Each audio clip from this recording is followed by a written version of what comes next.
कुंभ कैसे होना चाहिए?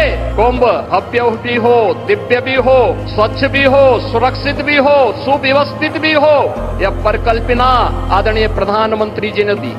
साथियों, महाकुंभ 2025 का आयोजन जिस दौर में हो रहा है वो टेक्नोलॉजी के मामले में पिछले आयोजन से बहुत आगे है।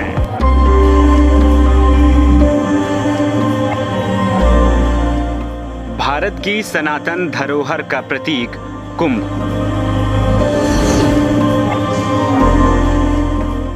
ये उत्सव, ये पर्व सिर्फ धार्मिक आस्था का महोत्सव नहीं, बल्कि भारतीय संस्कृति, परंपरा और आत्मज्ञान का प्रतीक है। आस्था, मोक्ष, ज्ञान के साथ साथ सनातन संस्कृति को जागृत करने वाली ये एक अद्भुत परंपरा है।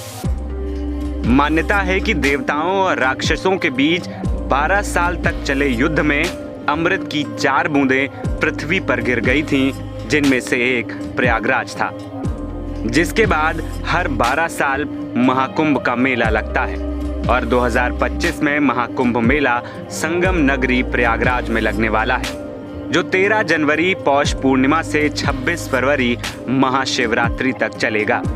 महाकुंभ मेला अपनी विशिष्टता और भव्यता के लिए पूरी दुनिया में जाना जाता है। साल 2025 में संगम नगरी प्रयागराज में लगने वाले महाकुंभ मेले में देश के कोने कोने से साधु संत और श्रद्धालु पहुंचने वाले हैं। अनुमान है कि इस दौरान 10 करोड़ श्रद्धालु पवित्र संगम में डुबकी लगाने आ रहे हैं। कहते हैं कि कुंभ में सभी देवी देवता प्रवासी के रूप में निवास करते हैं। हरिद्वार, प्रयागराज, उज्जैन और नासिक में ये महोत्सव हर 12 सालों में आयोजित होता है, लेकिन जब ये महोत्सव प्रयागराज में होता है तो ये अपने आप में ही दिव्य और भव्य बन जाता है। कुंभ में सबसे श्रेष्ठ प्रयाग के कुंभ को माना गया है। प्रयाग को इसलिए तीर्थराज भी कहा गया है। पौराणिक ग्रंथों के अनुसार कुंभ में स्नान करने से सभी प्रकार के पापों से मुक्ति मिल जाती है। यहाँ आकर हर इंसान अपने पापों का प्रायश्चित करता है और मोक्ष की कामना भी। अर्धकुंभ 2019 के सफल आयोजन के बाद उत्तर प्रदेश सरकार महाकुंभ 2025 को और भी भव्य और दिव्य बनाने में पूरी जी जान से जुटी है। 2019 में देश विदेश से करीब 23 करोड़ लोगों ने त्रिवेणी संगम में डुबकी लगाई और सरकार इस बार इस संख्या को दोगुनी करना चाहती है। महाकुंभ के बेहतर आयोजन के लिए प्रयागराज मेला प्राधिकरण द्वारा इसका क्षेत्रफल बढ़ाया गया है। मेले में सुविधाएं बढ़ाई गई हैं। सीसीटीवी निगरानी से लेकर हाईटेक सुविधाओं से लैस किया जा रहा है। इस बार कुंभ के दौरान AI का भी इस्तेमाल किया जाएगा। अब आपको बताते हैं कि आखिर प्रयागराज महाकुंभ मेला 2025 में क्या क्या खास होने वाला है। राज्यों के पवेलियन। इस बार महाकुंभ मेले में देश भर के कई राज्यों के पवेलियन नजर आएंगे। ये पवेलियन भारतीय राज्यों की संस्कृति, कला और पर्यटन का नजारा पेश करेंगे। मकर संक्रांति से लेकर बैसाखी तक के पारंपरिक त्योहारों पर आधारित पवेलियन के 35 स्टॉल बनाए गए हैं। इनमें वर्कशॉप, पारंपरिक हस्तशिल्प बाजार और सांस्कृतिक प्रस्तुतियां पेश की जाएंगी।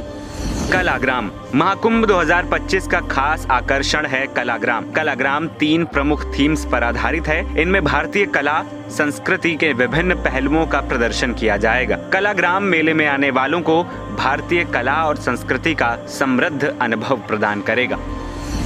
संस्कृति ग्राम। महाकुंभ मेले में स्थित अरैल में विशेष सांस्कृतिक ग्राम तैयार किया जा रहा है। संस्कृति ग्राम 6 जोनों में बांटा गया है। इनमें देश की प्राचीन धरोहर, महाकुंभ की कथाएं, ज्योतिष, कला, व्यंजन प्रदर्शनी और डिजिटल माध्यम के वर्कशॉप का आयोजन किया जाएगा। संस्कृति ग्राम पर्यटकों को भारत की समृद्ध सांस्कृतिक और शैक्षिक अनुभव देने का माध्यम बनेगा। Water laser show. महाकुंभ मेले में यमुना नदी के काली घाट पर स्थित बोट क्लब के पास ultra modern water laser show का आयोजन किया जाएगा। ये शो मेले में आने वालों के लिए शानदार अनुभव बन सकता है और भारत की तकनीकी के बढ़ते कदम का उदाहरण भी पेश करने वाला है। Drone show. महाकुंभ मेले में 20 जनवरी और 5 फरवरी को ड्रोन शो का आयोजन किया जाएगा। अत्याधुनिक तकनीकी वाला ये शो पर्यटकों को आध्यात्मिकता का प्रत्यक्ष अनुभव प्रदान करेगा। सांस्कृतिक कार्यक्रम। महाकुंभ मेले में देश की समृद्ध सांस्कृतिक व पारंपरिक कलाओं से रूबरू कराने के लिए शास्त्रीय संगीत और नृत्य, लोक कला प्रदर्शन और पारंपरिक नाटक का आयोजन भी किया जाएगा। क्राफ्ट और फूड बाजार। महाकुंभ मेले में देश भर के कारीगर अपनी हस्तकला का प्रदर्शन करेंगे। इनमें तरह तरह के आभूषण, हाथ से बुने वस्त्र से लेकर सजावटी सामान तक शामिल हैं। इसके साथ ही मेला क्षेत्र में देश के विभिन्न प्रदेशों के पारंपरिक व्यंजनों के स्टॉल भी लगेंगे। महाकुंभ 2025 स्नान की तारीखें। महाकुंभ 2025 में स्नान 13 जनवरी पौष पूर्णिमा से शुरू होगा। इसके बाद 14 जनवरी को मकर संक्रांति पर शाही स्नान, 29 जनवरी को मौनी अमावस्या का शाही स्नान, 3 फरवरी को वसंत पंचमी का आखिरी शाही स्नान होगा। इसके बाद अचला सप्तमी को यानी 4 फरवरी, माघ पूर्णिमा को 12 फरवरी और 26 फरवरी को महाशिवरात्रि पर आखिरी स्नान होगा। इस बार महाकुंभ पूरे 45 दिनों तक चलेगा। इसमें 3 शाही स्नान 21 दिनों में किए जाएंगे। कहा जाता है कि कुंभ मेले का इतिहास लगभग 850 साल पुराना है। इसकी शुरुआत आदि शंकराचार्य ने की थी। 12 सालों में लगने वाले महाकुंभ में शामिल होने के लिए दुनिया भर से लोग आते हैं। ज्योतिष के अनुसार कुंभ मेले का आयोजन ग्रहों की स्थिति यानी बृहस्पति के कुंभ राशि में प्रवेश और सूर्य के मेष राशि में प्रवेश करने से जुड़ा हुआ है। कुंभ मेला 12 सालों के बाद लगने का मुख्य आधार बृहस्पति की गति से ही जुड़ा है, क्योंकि बृहस्पति एक राशि में लगभग 12 माह रहते हुए लगभग 12 सालों में 12 राशियों का भ्रमण पूर्ण करता है और लगभग 12 वर्षों के बाद उसी राशि में स्थित होता है जहां वह 12 साल पहले था। बृहस्पति की 12 वर्षों की पुनरावृत्ति ही कुंभ का मुख्य आधार है।